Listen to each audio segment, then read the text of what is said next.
Assalamualaikum. A very good morning everyone. Let me first introduce myself. My name is Norhasydah binti Ayub. I am a second semester student studying Master in Business Communication at University Malaysia Kelantan. Here with me today is Miss Siti Nur Najibah Lokman, an English Malay translator at the Institute Terjemahan dan Buku Malaysia or ITBM.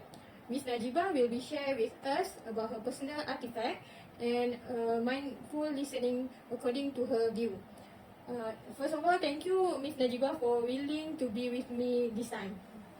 Okay, anyway, before we start, let me take a moment to explain about personal artifact. A personal artifact is something that fulfills the personal needs of an individual and does include objects of personal endowment, clothing or personal equipment. Personal endowment describes objects such as pins, necklace, ring or hairpins. And by using a personal artifact, we can study the life of individual, especially by gender, ethnicity, class, age, even aspect of nationalism and a local identity. A personal artifact used by an individual which belongs to one person and is used exclusively by that individual for the lifetime of the artifact or that person's lifetime. If the individual loses his personal artifact, he will feel restless and uneasy. This matter will also affect his daily life and affect the individual emotions. So by that, we shall continue with the question and our guest, Miss Najibah. Miss Najibah, regarding the artifact, what is one thing that you consider as an artifact in your life? Can you share with us? Yes. Hi.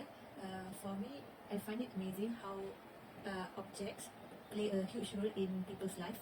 Out of many things I have in this world, I would consider my notebook as an artifact in my life that is very sentimental to me.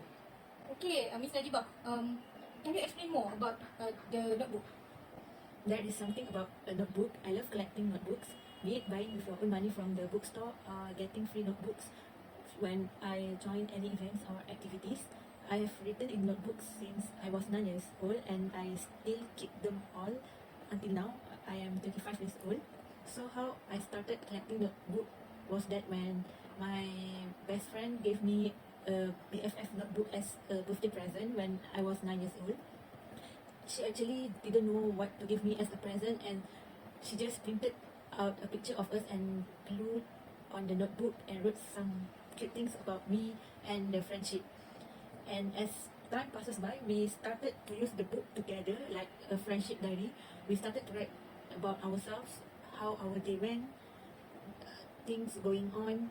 We also put pictures and drawings in it, and it's been 1 year or 2 years.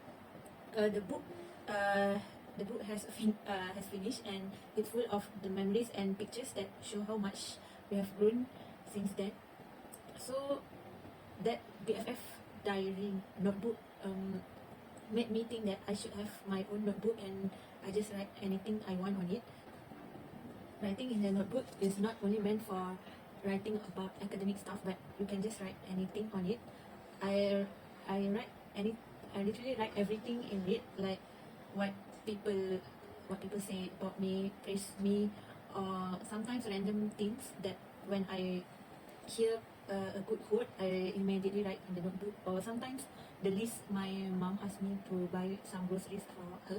So the notebook is actually a piece of my mind and somehow as a journal for my life. I usually write in paragraph form or bullet form, or sometimes I draw pictures, but I'm not that creative, so I usually write in paragraphs. Yes, Miss Najibah, I think the stories on how you started using the notebook is so sweet. It's very nice and sweet memories, you and your best friend. Next question, how does your artifact affect your feelings and comfort, identity and security, and what would be different if your artifact is disappear? My notebook is a safe place for me. It's where I can celebrate or grieve, where I can vent or grumble. It's where also I can untangle my life. My notebook is also an extension of me. I must feel the pen crossing the page every single day. Although now I found it I don't have much time to write in my notebook. as I always use my phone every day, so I just write anything in my notes on the phone, and every night before I sleep I will write it back on my notebook just to keep it for the memories. Although now there are a lot of creative note apps in phone, but I still think notebook is a part of my life. That's why before I sleep every day I will write about what happened throughout the day. Although I always write it in the train when I'm heading to the office, but I will write it in the notebook for my own keep and memories. As for me, writing in the notebook can be important for reassurance or a reflection for ourselves. I always reflect myself every day reading the notebooks, and I always love reading my old notebooks when I was children, a teenage and a pre-adult. The notebook always collected my thoughts and ideas, and a place to record my memories, a place to take any risk in my life, and a place to play. So whenever I read it, I'm always happy with my old self because I did write everything. So I can read every moment about my school life, my university life, and my working life.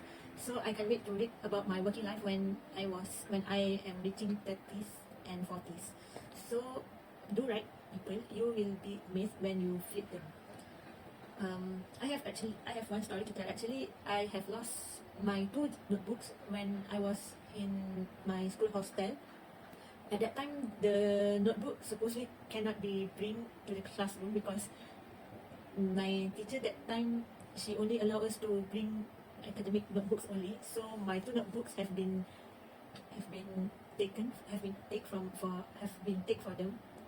And normally when the school ends, we can take all the things that they have collect, but sadly the 2 notebooks are found missing.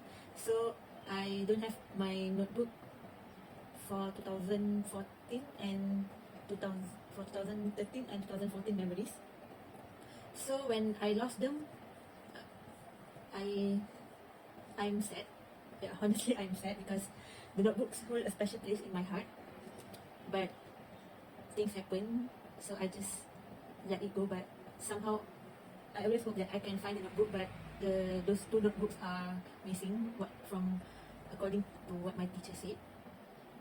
So I think when we lost something that plays a special place in our heart, it actually affects us.